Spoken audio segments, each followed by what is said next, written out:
สบายดีพี่น้องสบายดีตอนเช้าพี่น้องสิบอย่างไปเบิ่งเฮ็ดปวกพี่น้องตอนเช้านี่ตอนเช้าบรรยากาศดีๆพี่น้องตอนนี้ก็ประมาณ5 โมงเช้าไปเลาะเบิ่งเฮ็ดก่อนพี่น้องโอ้ช่วงนี้เต้เคยไปเอาเฮ็ดปวกพี่น้องบรรยากาศยามเช้าพี่น้องเดินทงอะถือแล้วเฮ็ดผลว่าได้ใช้ทงยางเฮ็ดได้หรือบ่เฮ็ดวะไปหาเฮ็ดก่อนสิไปเฮ็ดเวียกมันพักเวียกพี่น้องเฮ็ดหัวสบายดีเนี่ยสบายดีพี่น้องต้องหนามันจอแตกนะจอแตกบ่เย็นเลยแตกจอแตกนี่ฮะอันจออันนั้นมันเฉยๆโต้ก็มีบรรยากาศตอนเช้าพี่น้องอากาศดีพี่น้องเจ๊กนกยังมาห้องแถวนี้ว่านกแสกบ่ก็รถเอาไปทรายมันยังอยู่คืนนี่ช่วงเช้าประมาณ4-5 โมงเลยฮะบ่มันห้องแถวห้องนี่มันเคยมีตัวปฐวันก่อน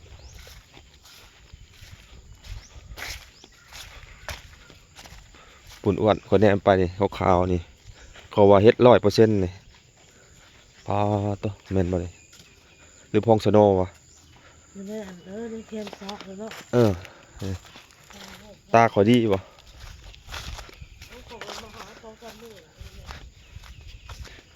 สงสัยแม่นได้นี่อ้วนป้าอ้วน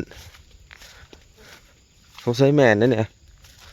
เฮ็ดละโคตรเฮ็ดละโงกเลยหรือว่าเฮ็ดพี่เบื่อบ่นี่นี่อ้วนนี่มานี่เออนี่พาพี่น้องมันแม่นบ่เฮ็ดกินได้นี่สัมภามือเลยนี่เฮ็ดละโงกบ่ป้าพี่น้องพามือเลยนี่เอาถุงยางมาเอานี่ปุ๊สัมภามือลูกมันพากันเอาแกะเฮ็ดละโงกเนาะป้าสำนาเจ้าเลยพี่น้องปุ๊โคตรเฮ็ดละโงกโคตรเฮ็ดละโงกเลยเฮ็ดยังเฮ็ดไข่บ่เท่านี้วันนี่เท่านี้จังว่ามีมันเกิดอันนี้วันอันนี้2 ดอกอันนี้เอาตรงยังนี่พี่น้องโคโลเคลอยู่นี่พี่น้องแมงมันกินมันไม่กันกินเพี้ยนเลือดไว้ ตรงยางกันหน่อย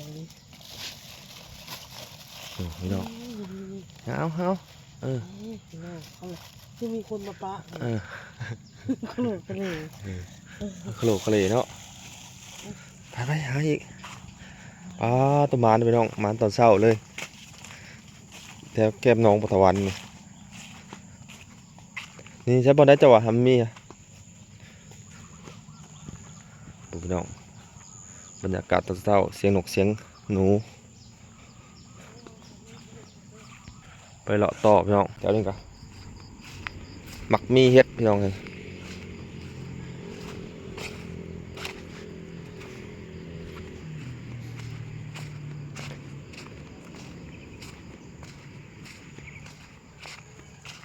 นี่แถวนี้กันได้เลยเฮ็ดละโงก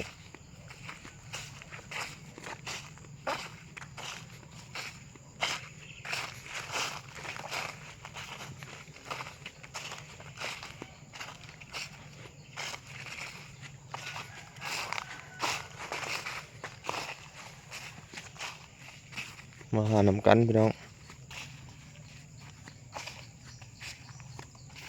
หรือว่าเอาอะไรมันบ่เกิดไปอีกบ่แถวนี้ก็ได้เรื่อยๆพี่น้องมาทะเลประหยัดพลาดเรื่องหาก็เตะกับมารพี่น้องประเภทหานี่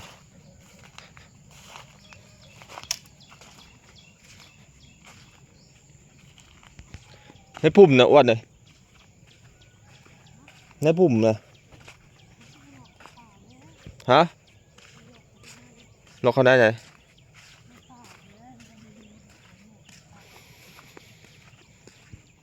นะในป่าในปุ่มเนี่ยมันมักมีเลยเห็ดละโงก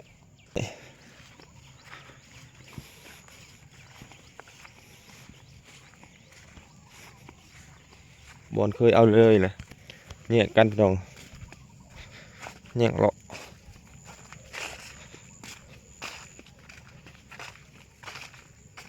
ไม่สิบ่มีแววเห็ดปวงกันละ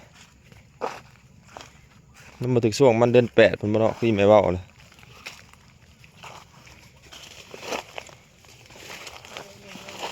น้ำมันแม่ย่ามันเนาะนี่พี่น้องแต่ละปีเอาเนี่ยจุ่มเท่านี้แหละโน้ตามเจ้าเนาะนี่เนาะหูจะความเลี้ยงเอาเลย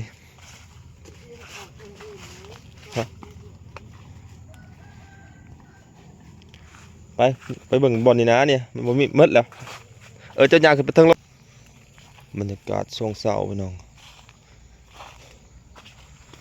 เบิ่งเท่านี้ก็มาเกิดดีๆเพชรพี่น้องเรากับบอลเคยเอาบ่เคยหา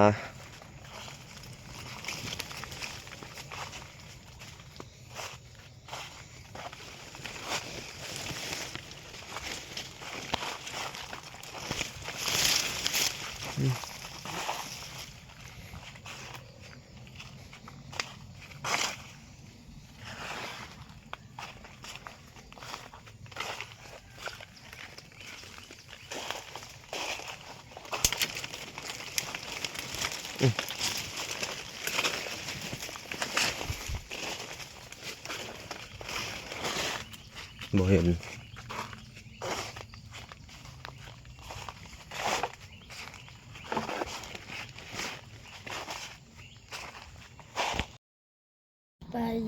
บายดีหลังจากมาแต่ป่าเฮ็ดน้องบอลสิไปไสนี่ฮะ เมื่อสวรรค์ เมื่อสวรรค์นะพ่อส่งเสื้อบ่จักสุดนี่ฮะ จุดก็ได้ที่จุดบุญก็มีไว้2-3สุด แม่นบ่ตัวบ่ส่ง2โตเสื้อคือบ่เอาเนี่ยซะ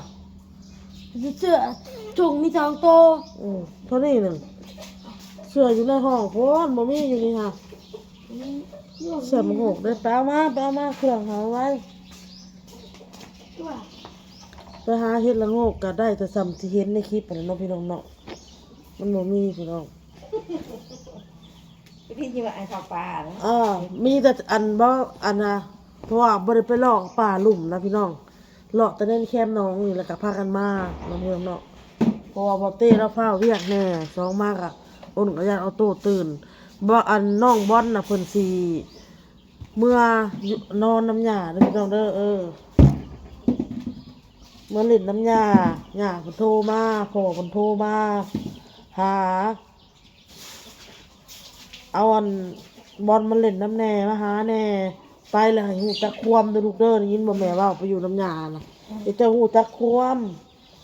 แม่ไปหับบ่แม่นได้บ่อยากมาเจ้าต้องมาบ่สิหน้าบูดหน้างอบ่ได้ได มีจะได้ใส่ออกไง พายเอาลูกได้ที่แคมน้องพายเอา โอ้ โอเค ออกง่ายเนาะ มันบอกป้าลุงแม่ปะนี่ป้าลุงน้องบอลสิไปแล้วเด้อสิ อายุน้องบอลจะไปเด้อ ไปลิ้นน้ำยาอาทิตย์หนึง ไปนั่นน่ะที่นึง บาย ไป ไป ไปที่นี่ ไปทางนี้แหละอยากไปนะก็อยากไปหาหญ้าพี่น้องอยากไปแต่แท้ มันจะคิดหอดเลยผม ว่าแล้วว่าน้ำยากับเอาไปอาทิตย์หนึ่งได้2 อาทิตย์ก็บ่ได้บ่เพิ่นว่าเอาเบิ่งพี่น้องเบิ่งตามสถานการณ์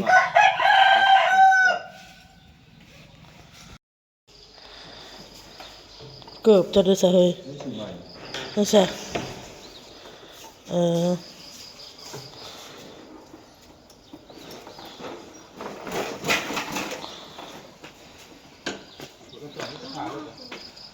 ปัด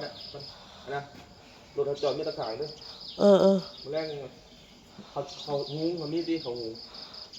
บ่มีก็สิซื้อดอก เขามีธงดำเลยเมียนธงด ทงดำก็ข่อยฮู้กินอยู่เบิ่งเด้อลูกเด้ออย่าเหงานอนเด้อจับแอร์เพาะเด้อลูกเด้อโอ้ยส่งขาสั่นเสื้อแขนสั่นบ่หนาวพี่น้องแม่ให้เอาเสื้อแขนยาวก็บ่เอาเหอะว่ะ เมื่อแล้วอยากเมื่อหาหญ้า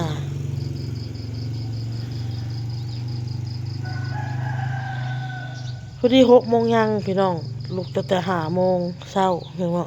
ไปเอาเฮ็ดเบิ่งพอดี5 โมง6 โมงยังเดี๋ยวนี้แล้วพี่น้องเนาะยังก็ประมาณ6 นาที5 นาทีก็ฮอด6 โมงตรงแดดกำลังขึ้นพี่น้องเอ้ยอันน่ะขี้เมฆเป็นวันนี้เฮ็ดออกได้พี่น้องนี่เพิ่นว่าดอกเฒ่าผู้แก่เพิ่นว่าไปแล้วพี่น้องไปแล้วสองพ่อลูกไปแล้วมาแรงมาเตะก็สิได้กลับมาอีกพี่น้อง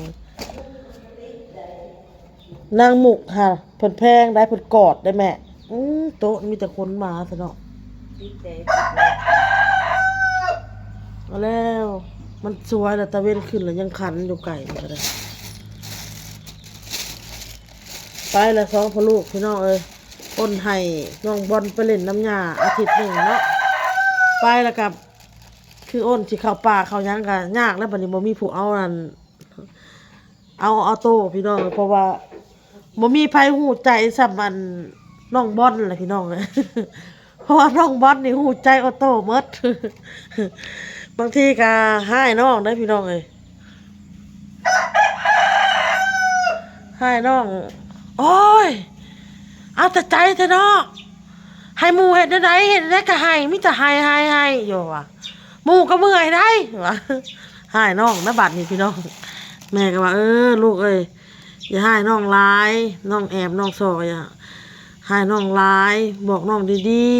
ๆเอาดีๆแหละมีแต่ซออยู่ว่าจะเข้าป่าหาเฮ็ดได้แม่จีดให้ย่านเพิ่นตื่นนอนมาเพิ่นให้ให้อยู่น้ำไข่มุกก็ย่านให้พี่น้องย่านบ่ฮู้ใจลาวหั่นนะหมู่กันคือน้องบอลผัดเราฮู้ใจน้องสิให้เพิ่นโอกาสเพิ่นพี่น้องไปลินน้ำยาโอนเว้าให้ไปอาทิตย์หนึงยาเพิ่นขอ2 อาทิตย์นึงเนาะแล้วก็รวมกันเรื่องที่เรื่องหยังแหน่แหละก็มีพ่อน้องบอลแหน่เนาะพี่น้องเนาะเอาไปเลยพี่น้องคลิปนี้พ่อกับคลิปหน้าพี่น้องเดี๋ยวอุ่นจึงมาเว้าคลิปหน้าน้องออโต้ให้ตัวสบายดีนะพี่น้องเด้อ